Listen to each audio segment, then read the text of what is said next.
Well, welcome back to Public Affairs on Peach. We're talking terrorism with CBS 46 security consultant Mike Brooks.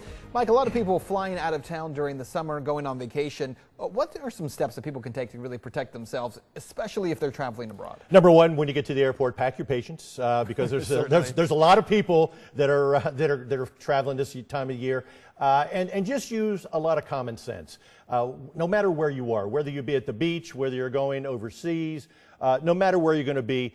Just be aware of your surroundings. I know it's cliche, and we talk about it all the time, but I tell it all the time because I think sometimes we get complacent, and you might need a little poke with a stick. If you see something, say something. When I was on the Joint Terrorism Task Force with the FBI, I was working a bombing case with New Scotland Yard in London. And on their ATMs, you go up to get money out of a bank machine, and there was a warning on the bank. If you see anything suspicious, let the bank manager or the Metropolitan Police Department know. Just be aware of your surroundings. And even when you're at work, you know, we just saw earlier this week a workplace violence incident out in California at a UPS facility. And I always say, when you go in someplace, always think, what if? What if something happened? Even if you're in a restaurant or a concert, look at around you, know where the exits are, and three things you need to think of. If something happened here, what am I going to do? Am I going to run? Am I going to hide? Or am I going to fight? We look back a number of years ago at the Washington Navy Yard when a contractor took a shotgun and went through one of the buildings on the Navy Yard. A secure facility, if you will, but killed a number of people there. Some of them did run, some of them did hide, and some of them did fight the gunman when confronted with that person. Yeah, and as you're describing it, I'm not necessarily recommending this to people, but there is an incredible story about a guy who's being called the Lion of London Bridge. Yes. During the London Bridge attack, the three guys with knives, terrorists, go into this one restaurant, and he comes out and literally fought all three of them with his bare fists. He said he had a few pints of beer, but he fought all three of them with his fists. Courage. He allowed everybody else to get out of the building. He's being called the Lion of London Bridge because so many people were saved by his actions. He actually survived that, though he was stabbed multiple times. We're not necessarily recommending it, but it comes to mind when you say decide what you're going to do in advance. Are you going to run? Are you going to fight? Are you going to hide? You know, what are the steps that you're going to take? Exactly, and you know, no matter where you work, if your building manager or your employer, you know, encourage that person to maybe take a course just to get somebody thinking about this, because we hear of this happening all the time. Doesn't necessarily have to be terrorism. It could be just an active shooter, if you will. Yeah. But you know, the first thing everybody thinks about on Wednesday when we heard the shooting in Alexandria, first thing I thought about was terrorism.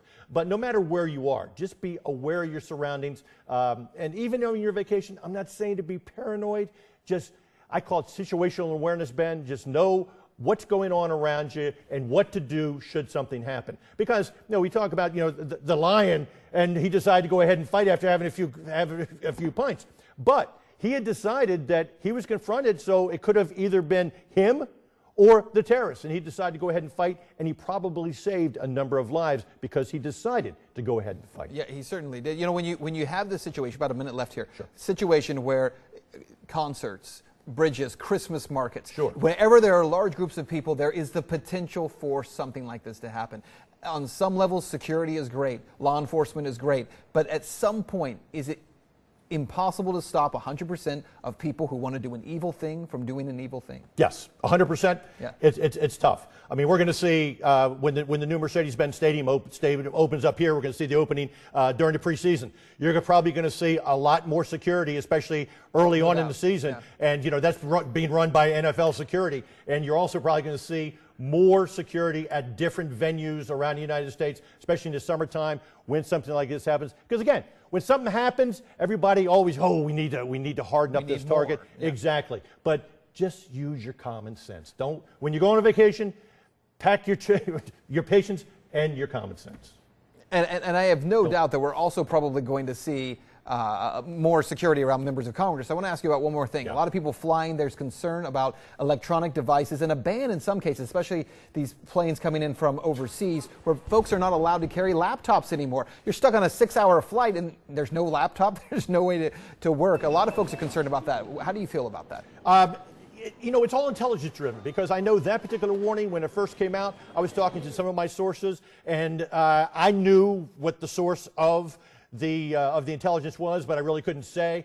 But they didn't feel that at that particular time it was going to affect some of the different airlines here in the United States. But if it comes down and the Department of Transportation and Homeland Security tells you that you need to check your electronic devices in your checked baggage, do it, because there's a reason they do things, and it's all intelligence driven. All right, Mike Brooks, thanks so much. Stay with us. When we come back, we're going to discuss terrorism with the leader of Atlanta's Muslim community.